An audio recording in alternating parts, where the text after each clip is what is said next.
Next is stomach. अब जो आपका फूड है now it is entered into the stomach. अब स्टमक जो है आपका है वो जे शेप है, आप इसका शेप देखोगे जे शेप, जे जो अल्फाबेट है उसके जैसा इसका शेप होता है। अब स्टमक में 3 इंपॉर्टेंट सब्सटेंस रिलीज आउट करता है ये। First is HCl, second is mucus, third is pepsin. तो HCl क्या करते हैं, it kills the microbe and activates pepsin.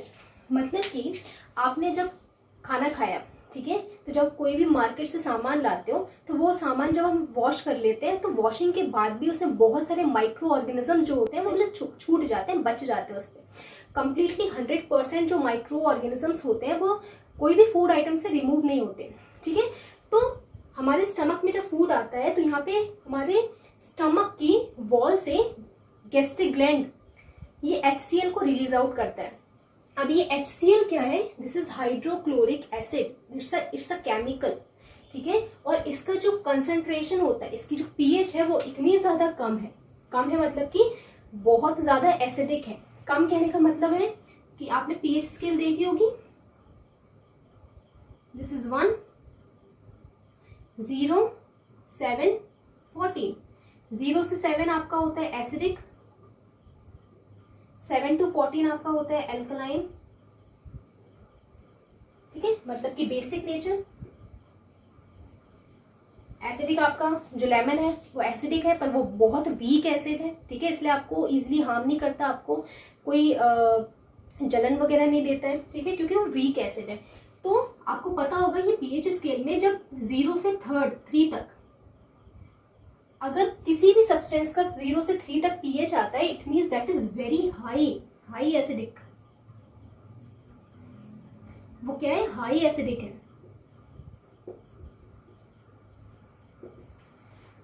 और अगर 3 to 7 आएगा, मतलब जब यहां से बढ़ता जाएगा तो जो एसिडिटी है वो लो होती जाएगी और 7 तक वो एकदम क्या हो जाएगा, neutral, neither acidic nor basic, neutral हो जाएगा, ठीक है। 7 मीन्स न्यूट्रल, जिसमें ना एसिडिक नेचर है ना बेसिक नेचर है। अब 7 के बाद आप जैसे स्टार्ट करोगे तो 7 से 8 तक week base, week alkaline, week रहेगा। और 8 के बाद जैसे आप 14 तक जाओगे तो जो अल्कलाइन नेचर है, जो बेसिसिटी है वो बढ़ती चली जाएगी। तो जो आपका HCl, जो आपके स्टमक में HCl है उसका जो pH है, आप सरप्राइज्ड हो जाओगे ये जान के कि इसकी जो pH है वो 1.2 से 1.3 है, which is very highly concentrated, बहुत ज्यादा कंसंट्रेटेड होती है, जिसको यहाँ रखा जाता है, ठीक है, यहाँ पे रखा जाता है 1.2 से 1.3। अब आप ये सोच रहे होंगे कि इतनी ज्यादा कंसंट्रेटेड होने के बाद भी हमारे स्टमक में कोई जलन नहीं होती, हमारी जो वॉल है वो जलती नहीं है, क्योंकि इतनी एसिडिक, इतना ज्यादा कम pH में अगर हम हमारी फिंगर को डिप करेंगे तो हमारी जो फिंगर है ना बहुत जल जाएगी, पूरी जल जाएगी ये फिंगर हमारी। तो इसका भी बहुत बड़ा रोल है, इसमें एक और चीज अवेलेबल जो इसको प्रोटेक्ट करती है, ठीक है। तो HCl जो है वो किल करेगा माइक्रोब को, माइक्रोब मतलब जो माइक्रो ऑर्गेनिजम्स है, बैक्टीरिया वगैरह जो है उनको किल करेगा। उसके बाद ये एक और रोल इसका रहता है कि इट एक्टिवेट्स पेप्सिन।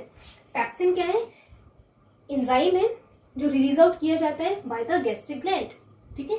अब ये जो पेप्सिन है ये तभी काम करेगा जब इसको जो मीडियम है वहां का जब एसिडिक मिलेगा। इसको अगर एसिडिक मीडियम नहीं मिला तो ये अपना वर्क नहीं करेगा, ये काम करना स्टार्ट नहीं करेगा। और इसका काम क्या है, प्रोटीन को डाइजेस्ट करना, ठीक है।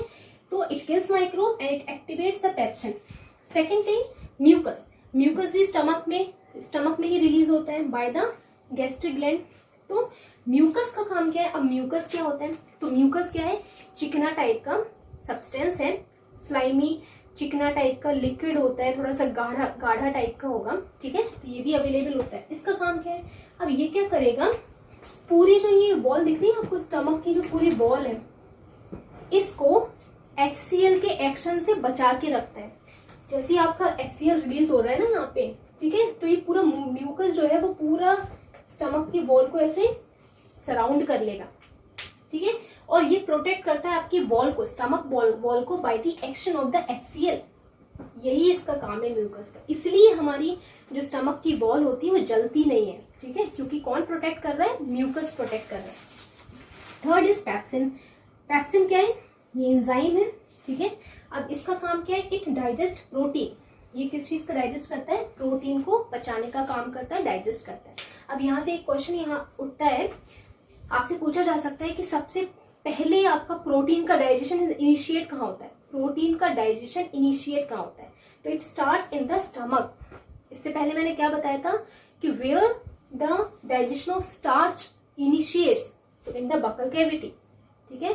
Where the digestion of protein initiates in the alimentary canal, so in the stomach. Got it. Next part is liver. तो liver is the largest gland, सबसे इंपॉर्टेंट पॉइंट लीवर के बारे में। सेकेंड, ट्राइंगुलर शेप है ये liver आपका, ठीक है। अब लीवर क्या है, ग्लैंड है, तो ऑब्वियसली हर ग्लैंड कुछ ना कुछ सिक्रीशंस रिलीज करते हैं, कुछ जूसेस निकालते हैं, ठीक है, कुछ सब्सटेंसेस को रिलीज आउट करते हैं, ठीक है। तो जो लीवर है वो रिलीज करता है bile juice, it releases bile juice, एक जूस जैसा सब्सटेंस निकालता है। ये लीवर है, यहाँ से जूस जैसा सब्सटेंस निकलता है यहाँ पे, ठीक है। और वो जूस जैसा जो सब्सटेंस है जिसे हम बाइल जूस बोल रहे हैं, वो कहाँ स्टोर होता है, इस गॉल ब्लैडर में। गॉल ब्लैडर क्या है, एक छोटा सा बैग लाइक स्ट्रक्चर है जो आपके लीवर में अवेलेबल होता है, जहां पे आपका जो बाइल जूस है which is secreted by the liver, it gets stored in the gall bladder. Clear. ये आपको डक्ट दिख रही होगी, लीवर की डक्ट, ठीक है, जिसे लीवर डक्ट बोलते हैं हम, ठीक है, हिपैटिक डक्ट बोलते हैं। डक्ट मीन्स ट्यूब, यहां से इसका सिक्रीशन आता है, इस वाले पार्ट में पहुंच जाता है, ठीक है। Liver releases bile juice, it helps in emulsification. अब ये जो बाइल जूस है इसका काम क्या है, इसका काम है इमल्सिफिकेशन। सो इमल्सिफिकेशन मतलब क्या होता है, ब्रेक डाउन, कोई चीज टूटना, किसी चीज का टूटना। Emulsification is break down. अब क्या टूट रहा है बाइल जूस की वजह से, तो it helps in emulsification of fat, oils वगैरह जो होते हैं आपके फूड में अवेलेबल होते हैं। जब आप ऑयल खा रहे हो, घी खा रहे हो, तो वो फैट है। अब वो फैट का डाइजेशन कैसे होगा, by the help of this bile juice. और बाइल जूस में क्या अवेलेबल होता है, कुछ सॉल्ट्स अवेलेबल होते हैं, नमक अवेलेबल होता है, सॉल्ट्स जिन्हें हम बाइल सॉल्ट्स बोलते हैं। अब जो बाइल जूस है इसका पीएच क्या है, इसका जो पीएच है बाइल जूस का, that is alkaline.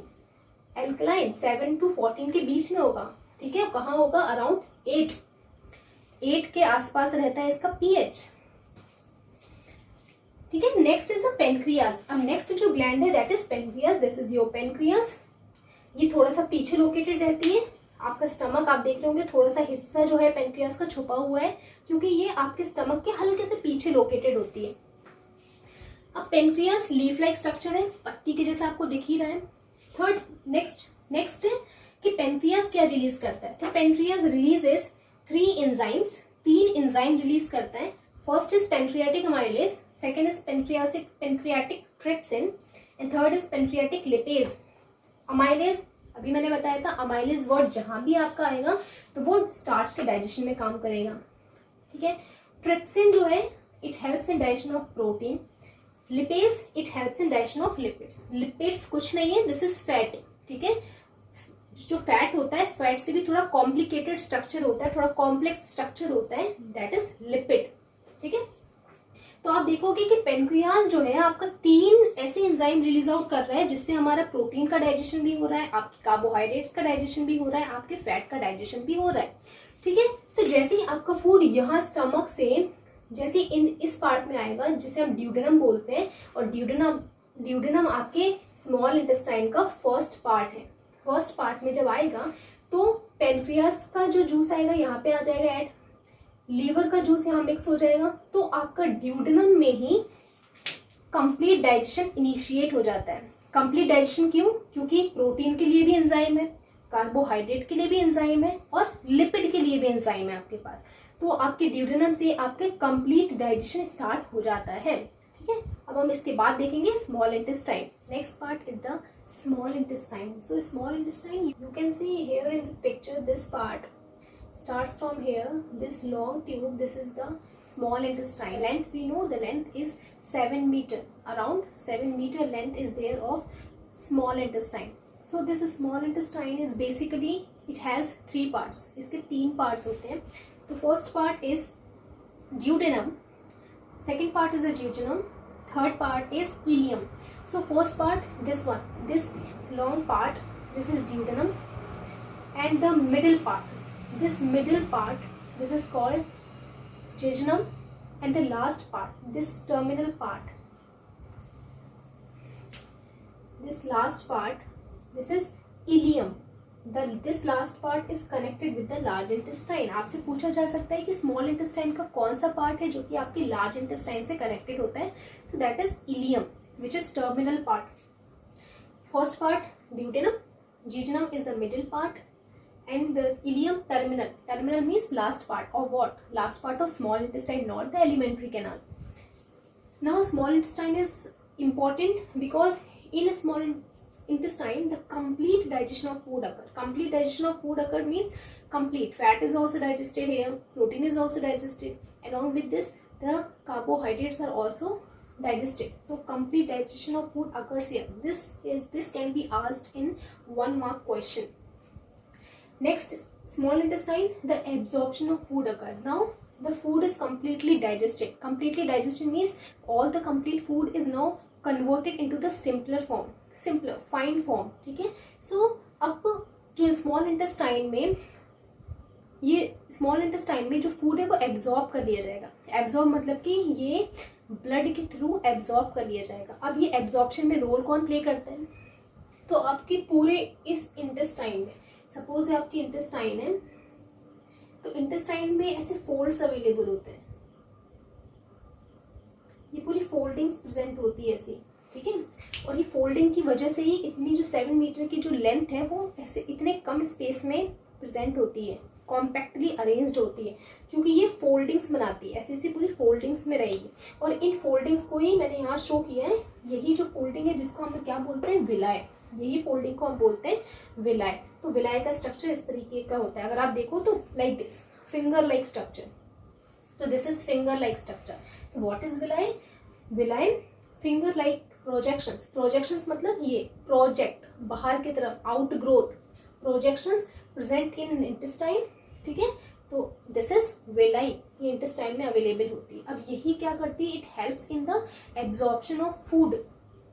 So function, तो ये एब्जॉर्प्शन ऑफ फूड में भी हेल्प करती है. और it increases surface area for absorption of food.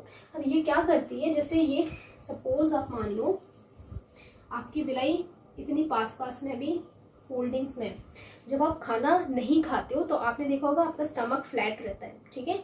तो ये फोल्डिंग्स एकदम बहुत पास पास में रहती है.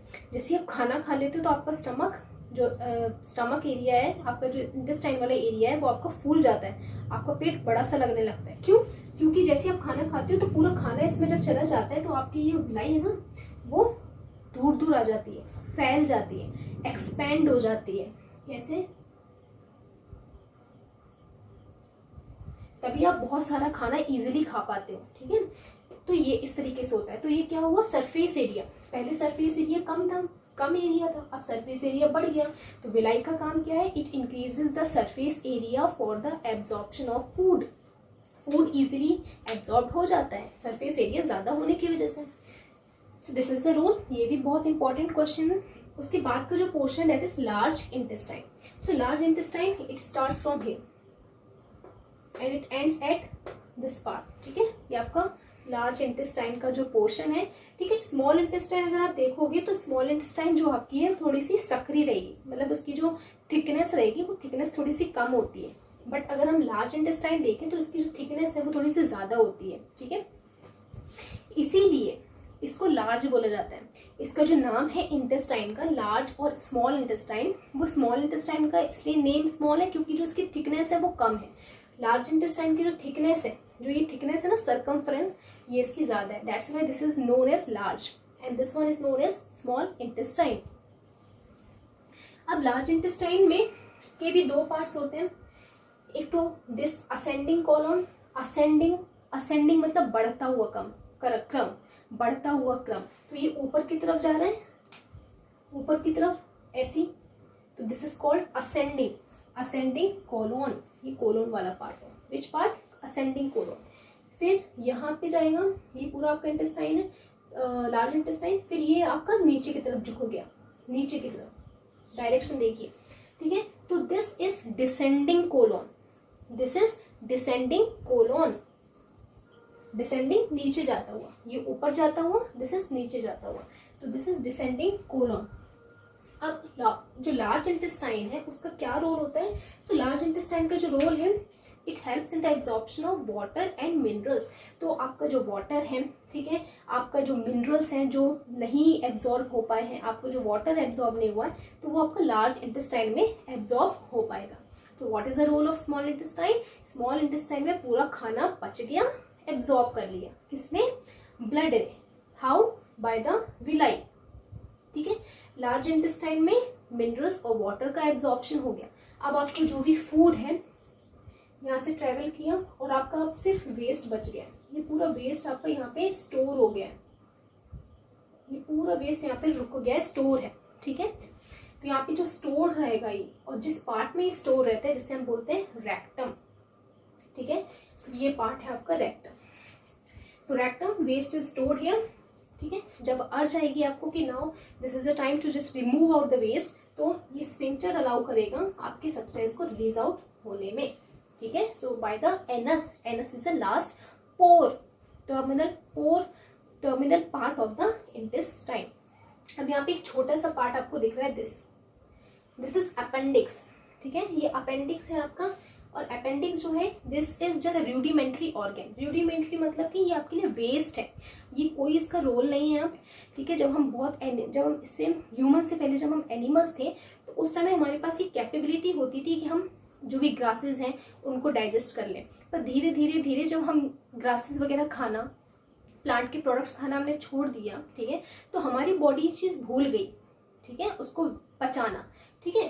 तो इसका जो रोल है धीरे धीरे धीरे धीरे खत्म होता गया। कभी कभी क्या होता है, इस एरिया में अल्सर्स हो जाते हैं, छाले हो जाते हैं, ठीक है। तो ऐसे में अपेंडिक्स में आपने सुना होगा कुछ लोगों को अपेंडिक्स में छाले हो गए तो ये पेन होने लगता है, ठीक है। तो ऐसे केस में हम क्या करते हैं, इस पार्ट को रिमूव आउट कर देते हैं बॉडी से, कोई अफेक्ट नहीं होता बॉडी पे, इसको जस्ट रिमूव आउट कर देते हैं बाय द ऑपरेशन, ठीक है। तो दिस इज अपेंडिक्स पार्ट। अब एक और यहाँ पे इंपॉर्टेंट पॉइंट ये है कि इस टाइम की जो लेंथ होती है वो कार्निवोर्स और हर्बीवोर्स, ठीक है, मैं इसको थोड़ा सा रब कर रही हूँ। तो जो लेंथ है इंटेस्टाइन की, कार्निवोर्स में और हर्बीवोर्स में डिफरेंट रहती है। कैसे? अब जो कार्निवोर्स है, कार्निवोर्स मीन्स क्या होता है, the animals that eat, carnivores animals which eat meat, ठीक है। Herbivores means the organisms that eat grasses और प्लांट पार्ट्स, ठीक है। तो जो ग्रासेस, जो प्लांट पार्ट्स होते हैं, उनमें एक सब्सटेंस होता है दैट इज सेलुलोस, ठीक है। और जो सेलुलोस है, ये इसका नेचर ऐसा होता है, इसका टेक्सचर ऐसा होता है कि ये थोड़ा सा, it is hard to digest, ठीक है, it is hard to digest and it takes too much time for the digestion, ठीक है। अब हर्बीवोर्स तो ग्रास खाते ही हैं, प्लांट पार्ट्स भी खाते हैं। अब उनकी बॉडी में इन्हें सेलुलोज को पचाने के लिए एंजाइम्स होते हैं, सेलुलेस एंजाइम अवेलेबल होता है उनमें, ठीक है। अब ये एंजाइम क्या करता है, इसको डाइजेस्ट करने में हेल्प करता है, ठीक है। तो इस चीज को डाइजेस्ट करने के लिए जो हर्बीवोर्स होते हैं, उनकी जो इंटेस्टाइन है वो बहुत लंबी होगी। इंटेस्टाइन की जो लेंथ होती है, लेंथ इज मोर, लेंथ क्या होती है, ज्यादा होती है। किसमें? हर्बीवोर्स में। क्यों ज्यादा होती है? क्योंकि उनको सेलुलोज, जो ग्रासेस को पचाने में बहुत ज्यादा टाइम लगता है, ठीक है, इसलिए उनकी जो लेंथ होती है वो ज्यादा होती है। बट अगर हम बात करें कार्निवोर्स की, तो कार्निवोर्स जो एनिमल है, इनमें सेलुलोज एंजाइम तो पहली बात एब्सेंट होता है, ठीक है। पर जो कार्निवोर्स होते हैं, जो मीट वगैरह खाते हैं, मांस खाते हैं, तो मांस को पचाने के लिए हमें ज्यादा टाइम नहीं चाहिए, ज्यादा टाइम नहीं लगता है मांस को पचाने के लिए, इसलिए इसका डाइजेशन बहुत जल्दी हो जाता है, इजियर है डाइजेस्ट करना, ठीक है। तो हमारी बॉडी में हर्बीवोर्स के कंपेयर में जो इंटेस्टाइन की लेंथ है वो थोड़ी सी स्मॉल होती है, ठीक है। सो हर्बीवोर्स में लॉन्ग लेंथ रहेगी, जो कार्निवोर्स है उसमें स्मॉल लेंथ रहेगी।